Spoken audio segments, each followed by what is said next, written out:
Hello বন্ধুরা, কেমন আছো তোমরা সবাই? আশা করি অনেক অনেক ভালোই আছো।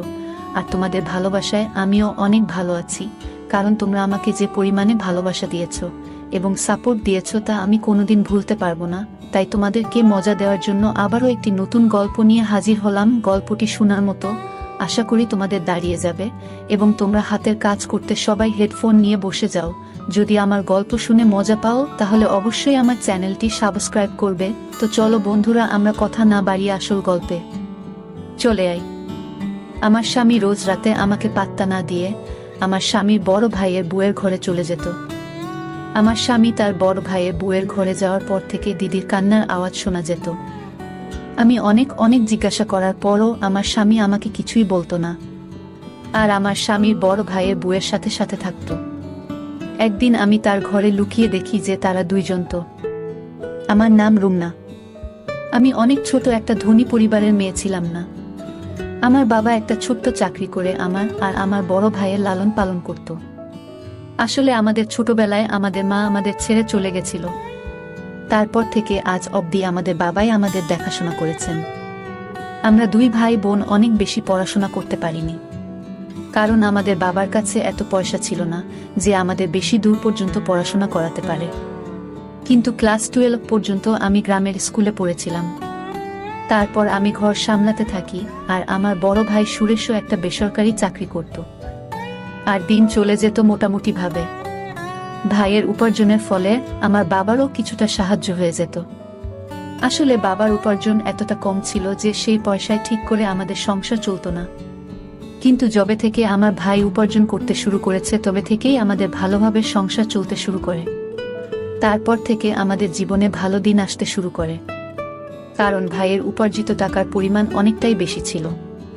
কিন্তু সমস্যা একটাই ছিল যে সে একটু বেশি রাগী ছিল আর খারাপ কাজে পড়ে গেছিল। প্রায় দিনই আমাদের বাড়িতে নানা রকমের লোক আসতো, কিন্তু আমার বাবার কিছুই করার ছিল না, কারণ আমরা তাকে অনেক বোঝানোর চেষ্টা করেছিলাম, কিন্তু সে বোঝার মানুষ ছিল না। এই জন্য আমরা এটা ভেবে ভেবে অস্থির হয়ে যাচ্ছিলাম যে কিভাবে তাকে বোঝানো যায়। ঠিক তখন একদিন আমার মামা আসে আমাদের বাড়িতে। তখন সে বলে আমাদের তার বিয়ে দিয়ে দেওয়া উচিত, তাহলে সে একদম ঠিক হয়ে যাবে। আমাদের তার কথা ঠিক বলে মনে হয়। তার বিয়ে দিলে হয়তো তার ব্যবহারে পরিবর্তন আসবে, হয়তো সে এইসব ভুল জিনিস থেকে বেরিয়ে আসতে পারবে। এই সব কিছু ভেবে আমার বাবা আমার মামাকে বলে যে একটা ভালো পাত্র খুঁজে দাও যাতে আমার ঘরে খুশি আসে, আর তার এই রকম ব্যবহার থেকে আমরা মুক্তি পেতে পারি। মামা অনেক চেষ্টা করে একটা পাত্র খুঁজে বলে যে পাত্রটা অনেক ভালো, মেয়ে অনেক ভদ্র, মেয়েটা অনেক বেশি দূর পর্যন্ত পড়াশোনা করেনি, কিন্তু সে তোমার সংসার অনেক ভালো করে সামলাতে পারবে। সেই জন্য আমার বাবা বলেন আমাদের কোনো জিনিসের দরকার নেই, শুধু সেই মেয়েটা ভালো হলেই হবে, যাতে সে আমার ছেলের আর আমার সংসারটাকে সামলে নিতে পারে। তখন মামা বলে আমরা রুমনার বিয়েটা ঠিক করে দিই, কারণ তোমার তো সেই রকম জমানো টাকা নেই যে বারবার খরচা করতে পারবে।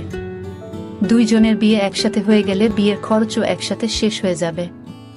বাবা বলে যে না, এখনো রুমনার সেই বয়স হয়নি যে সে বিয়ে করে বৈবাহিক জীবন সামলাতে পারে। সেই জন্য আমি কিছুদিন পরে রুমনার বিয়ে দেব। আর রইল বাকি সুরেশের কথা। নেহাত সে খারাপ কাজে পড়ে গেছে, সেই জন্য তাকে বিয়ে দিতে বাধ্য হচ্ছি। তাছাড়া ছেলে মেয়ের মধ্যে অনেক পার্থক্য হয়। ছেলেদের তো ঘর সামলাতে হয় না, উল্টে তার দেখাশোনা করার জন্য একটা মেয়ে চলে আসে। কিন্তু এই মুহূর্তে যদি আমি আমার মেয়ের বিয়ে দিয়ে দিই তবে সে হাজারো সমস্যার মধ্যে পড়ে যাবে। না জানি শ্বশুরবাড়ির ভিতরে তাকে কি কি করতে হবে। সেই জন্য কিছু সময় পরে আমি রুমনার বিয়ে দেব, এখন না। সব শুনে মামা বলে কোনো সমস্যা না, যেমন তোমার ইচ্ছা। যাই হোক, এই সব ভেবে আমরা ভাইয়ের জন্য বিয়ের পাত্র দেখে অনেক ধুমধাম করে ভাইয়ের বিয়ে দিয়ে দিই।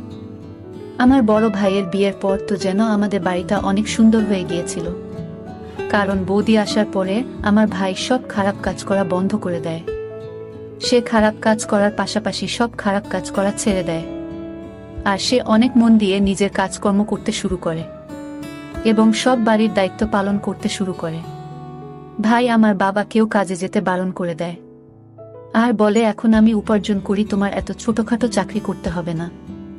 এখন বাবা সারাদিন বাড়িতে বসে আরাম করে, বৌদি তার সেবা করে, আর ভাই মন দিয়ে চাকরি করে পয়সা উপার্জন করতে শুরু করে। যার জন্য আমাদের সংসার অনেক ভালোভাবে চলে যেতে থাকে। পাশাপাশি আমাদের টাকাও জমতে শুরু করে। এখন আমাদের সুখের দিন ছিল।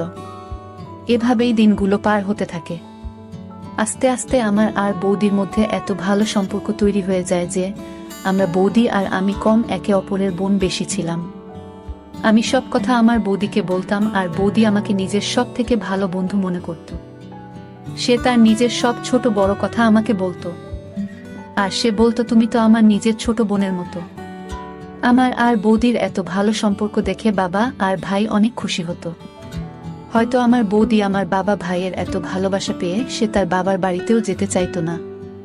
আমি মাঝে মাঝে ভাবতাম, এ কেমন মেয়ে যে বাবার বাড়ি থাকার চেয়ে বেশি বাড়িতে থাকতে পছন্দ করে।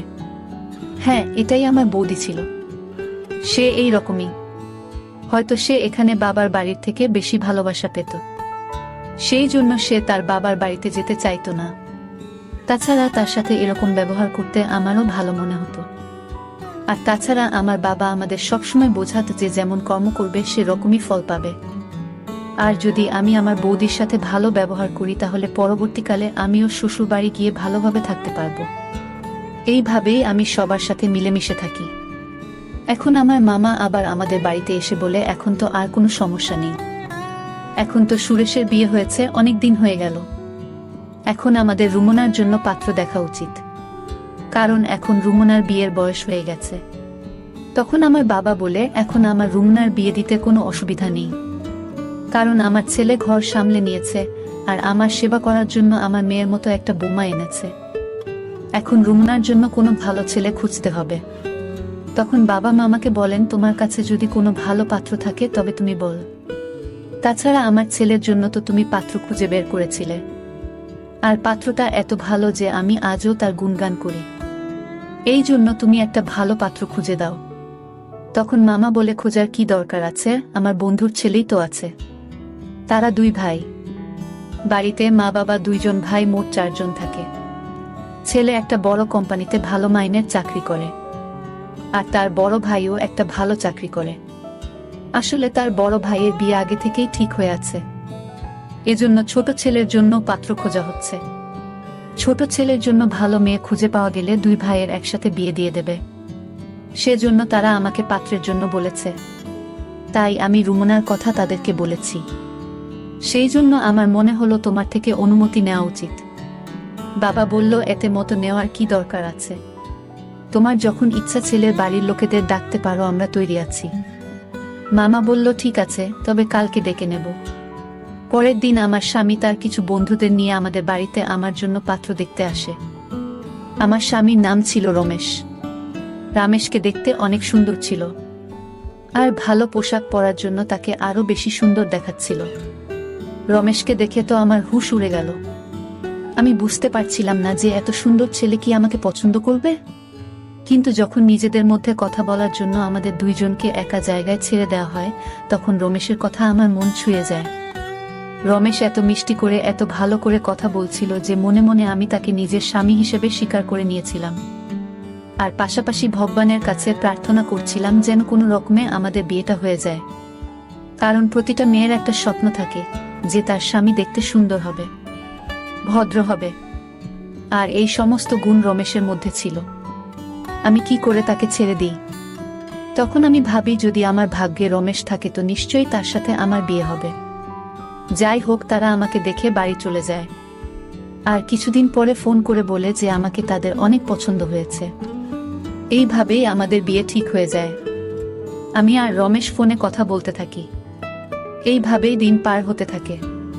রমেশের সাথে কথা বলতে আমার একটুও ভয় হতো না। আমি পুরোপুরি রমেশকে ভালোবেসে ফেলেছিলাম। আর এইভাবেই আমাদের বিয়ের দিন কাছে আসতে থাকে। আমাদের বাড়িতে আত্মীয়রা আসতে শুরু করে দিয়েছিল, আর আমার বড় ভাই বিয়ের দায়িত্ব অনেক ভালোভাবে সামলে নিয়েছিল। সে কোনো জিনিসের অভাব রাখেনি।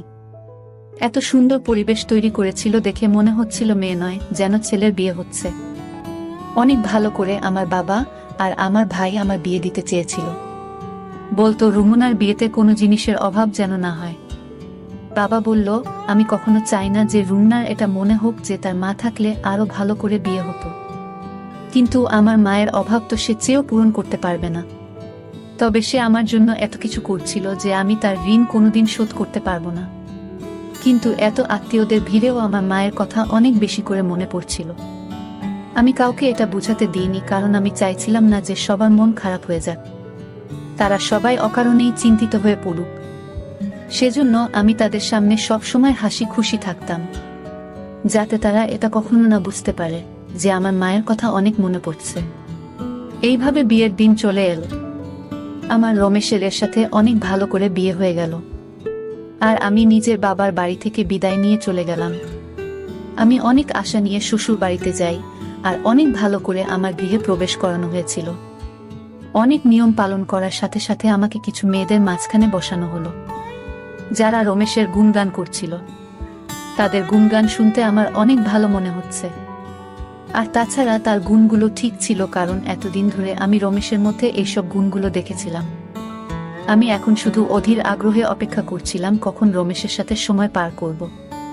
অনেক অল্প সময়ের মধ্যেই আমাকে রমেশের ঘরে বসিয়ে দেওয়া হয়, আর কিছুক্ষণের মধ্যেই রমেশ ঘরে চলে আসে। তার ঘরে আসার পরে আমরা নিজেদের মধ্যে কিছুক্ষণ কথা বলি, তারপর আমাদের নতুন জীবন শুরু করি। পরের দিন আমি ঘুম থেকে উঠে সবার জন্য খাবার তৈরি করে আমার কাজ করতে থাকি। আমি আমার বড় দিদির সাথে অনেক ভালো মিশে গিয়েছিলাম। আসলে রমেশের বিয়ের দিন তার বড় ভাইয়েরও বিয়ে হয়েছিল। আমাদের দুইজন বউকে একসাথে গৃহ প্রবেশ করানো হয়েছিল, আর আমাদের দুইজনেরই আজকে এই বাড়িতে প্রথম দিন ছিল। আমরা দুইজনে মিলে একসাথে মিষ্টি বানাই আর সবার মন জয় করে নিই। এখন আমি আমার স্বামী বড় ভাইয়ের বউকে বড় দিদির মতো মানতে শুরু করেছিলাম। আমি তার সেবাও করতাম। আমার বড় দিদিও অনেক খুশি ছিল। আমরা দুইজন বোনের মতোই থাকতাম, আর আমাদের মধ্যে অনেক ভালো সম্পর্ক তৈরি হয়ে গিয়েছিল। আমাদের এত ভালো সম্পর্ক দেখে বাড়ির লোকও অনেক খুশি ছিল। এখন দিনেশও কাজে যেতে শুরু করেছিল। এইভাবে আমাদের অনেক আনন্দে দিন পার হতে থাকে। এখন কে জানতো যে এত খুশির মাঝখানে দুঃখের এত বড় পাহাড় ভেঙে পড়বে। একটা অ্যাক্সিডেন্টে আমার স্বামীর বড় ভাই এই পৃথিবী ছেড়ে চলে যায়। আমি তো কিছুই বুঝতে পারছিলাম না যে বাড়ির লোকেদের কি করে সামলাবো, কারণ সব লোক অনেক ভেঙে পড়েছিল। আর কেনই বা পড়বে না, সবেমাত্র বিয়ের 1 মাস হয়েছিল, আর এর মধ্যেই এত ছোট বয়সে আমার বড় দিদি বিধবা হয়ে গিয়েছিল। আমার বড় দিদির উপরে আমার অনেক মায়া হচ্ছিল। আমি কিছুই বুঝতে পারছিলাম না যে আমি কি করে তাকে সামলাবো। আমি কোনো রকমে রমেশকে সামলাই আর বলি, এখন থেকে তোমার বৌদির অনেক খেয়াল রাখতে হবে। আমাদের সেই জন্য কোনোভাবে তার সামনে ভেঙে পড়লে চলবে না। আমাদের সবসময় তাকে ভালো রাখতে হবে। রমেশ আমার কথা বুঝতে পারে, আর আমরা আমার বড় দিদির খেয়াল রাখতে শুরু করি। আস্তে আস্তে সময় পার হতে থাকে, আর আমার স্বামী বড় ভাইয়ের এই পৃথিবী থেকে চলে যাওয়ার 1 বছর হয়ে গিয়েছিল।